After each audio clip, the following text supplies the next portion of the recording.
Hello everyone, welcome you back to MS alpha classes. तो आज के इस वीडियो में हम डिस्कस करेंगे क्लास 10th मैथ्स के चैप्टर 7 कोऑर्डिनेट ज्योमेट्री की एक्सरसाइज 7.2 का last question, question number 10। Question number 10 है find the area of a rhombus if its vertexes are 3 0 4 5 -1 4 and -2 -1 taken in order. अगर हम इन वर्टेक्सेस को ऑर्डर में लेते हैं तो उन 4 वर्टेक्सेस के रोम्बस के 4 वर्टेक्सेस के कोऑर्डिनेट्स ये 3 0 4 5 -1 4 -2 एंड -1 है। तो यहां पर हमने सपोज किया है कि जैसे ए बी सी डी एक रोम्बस है और इस रोम्बस के जो कोऑर्डिनेट्स हैं वर्टेक्सेस के, ए के कोऑर्डिनेट्स हैं 3 0, बी के कोऑर्डिनेट्स हैं 4 5, सी के कोऑर्डिनेट्स हैं -1 4 और डी के कोऑर्डिनेट्स हैं -2 एंड -1। इनको हमने ऑर्डर में लिया है। तो जैसा कि हम जानते हैं कि रोम्बस का जो एरिया होता है उसके 2 फॉर्मूलाज होते हैं। पहला फॉर्मूला होता है, पहले तो हमने इसको सपोज किया है कि एबीसीडी एक रोम्बस है। ABCD is a rhombus. Suppose ABCD is a rhombus. ABCD is a rhombus. अब इसमें एरिया जो होता है रोम्बस का वो 2 टाइप से हम फाइंड करते हैं। तो एक तो फॉर्मूला होता है area of rhombus. Area of rhombus equals to होता है base into height. Base into height होता है। और दूसरा फॉर्मूला होता है इसका area of rhombus equals to half into D1 into D2। अब D1 D2 क्या है यहां पर? D1 D2 इसके क्या है? डायगनल्स हैं। D1 D2 इसके डायगनल्स हैं। अब क्योंकि हम कोऑर्डिनेट ज्योमेट्री में एरिया ऑफ रोम्बस फाइंड कर रहे हैं तो D1 D2 जो इसके डायगनल्स हैं, यहां पर जो है इसकी साइड्स तो हैं बट इसका जो एल्टीट्यूड है वो गिवन नहीं है इसमें। तो हम इसका एरिया इस सेकंड वाले फॉर्मूले का यूज करते हुए फाइंड करेंगे, जिसमें कि है half into diagonal 1 into diagonal 2। तो इसका डायगनल 1 है AC और डायगनल 2 है इसका BD। हम इनको फर्स्ट और सेकंड कोई भी लेट कर सकते हैं, BD को और AC को, दोनों ही डायगनल हैं। तो हम इन डायगनल का प्रोडक्ट करके और उसका हाफ करेंगे। तो डायगनल का प्रोडक्ट कैसे करेंगे? तो हमें डायगनल का प्रोडक्ट, डायगनल फाइंड करने के लिए हमें इसकी लेंथ फाइंड करनी पड़ेगी AC और BD की डिस्टेंस फॉर्मूला से। तो पहले AC फाइंड करेंगे। तो AC डिस्टेंस ऑफ AC या AC इक्वल्स टू फॉर्मूला होता है इसका x2 माइनस x1 का square plus y2 minus y1 का स्क्वायर। अगर हम AC की लेंथ फाइंड कर रहे हैं तो A के कोऑर्डिनेट x1 y1 लेट करेंगे और C के कोऑर्डिनेट x2 y2 लेट करेंगे।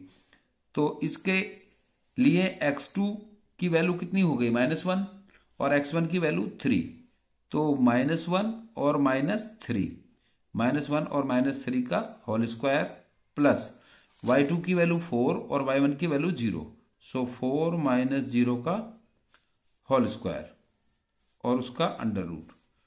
तो -1 और -3 -4 का स्क्वायर प्लस 4 - 0 4 का स्क्वायर और 4 का स्क्वायर कितना होगा? 16 प्लस 16 एंड 16 प्लस 16 होगा अंडर रूट 32। और अंडर रूट 32 को हम लिख सकते हैं 16 इंटू 2। इसको हमने स्प्लिट क्यों किया? क्योंकि 16 का अंडर रूट होता है, 2 का नहीं होता है। तो इसलिए 16 का अंडर रूट हो गया 4 और 4 अंडर रूट 2। ये सिंपलेस्ट फॉर्म में आ गई लेंथ ऑफ AC। इसी तरह से हम फाइंड करेंगे length of diagonal BD। Diagonal AC, ये है डायगोनल AC। और डायगोनल अब फाइंड करेंगे हम दूसरा diagonal, diagonal BD। Diagonal BD equals to BD diagonal के लिए B के कोऑर्डिनेट x1 y1 और D के कोऑर्डिनेट x2 y2। तो x2 की वैल्यू -2 होगी इसके लिए और x1 की वैल्यू 4। तो -2 - 4 का होल स्क्वायर प्लस y2 की वैल्यू -1 माइनस y1 की वैल्यू -5 इसका स्क्वायर इक्वल्स टू ये होगा -2 -4 -6 का स्क्वायर प्लस -1 -5 -6 का स्क्वायर, ये भी दोनों -6 हैं तो इसका 36 प्लस 36 माइनस का स्क्वायर प्लस हो जाता है माइनस इंटू माइनस, और ये हुआ √72। √72 को हम स्प्लिट करेंगे 36 इंटू 2 में, तो 36 का अंडर रूट होता है 6, तो 6√2। तो BD की वैल्यू 6√2 है और AC की वैल्यू 4√2 है। अब हम इसका रोम्बस ABCD का एरिया फाइंड करेंगे। सो एरिया ऑफ रोम्बस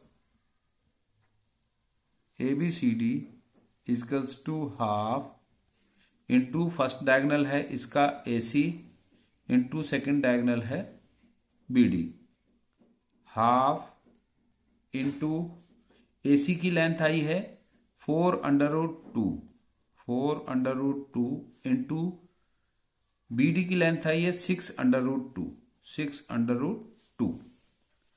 अब 2 से हम 4 को भी कैंसिल कर सकते हैं, 6 को भी कर सकते हैं, किसी को भी कैंसिल कर सकते हैं, या हम इसको ऐसे कर लेते हैं हाफ इंटू 4 6 या 24, और √2 को √2 से करेंगे तो 4 6 या 24 मल्टीप्लाई 2, क्योंकि √2 इंटू √2 इक्वल्स टू होता है √4 और √4 की वैल्यू होती है 2, तो 4 6 या 24 और √2 इंटू √2 2 हो गया। अब इस 2 से 2 कैंसिल हो गया, तो एरिया ऑफ रोम्बस ABCD होगा, एरिया ऑफ रोम्बस ABCD होगा 24 square unit, 24 square unit. Area of rhombus ABCD 24 square unit, ये इसका एरिया होगा। तो ये एक्सरसाइज का लास्ट क्वेश्चन था और बहुत अच्छा क्वेश्चन था। तो अब ये 7.2 एक्सरसाइज कंप्लीट हो गई।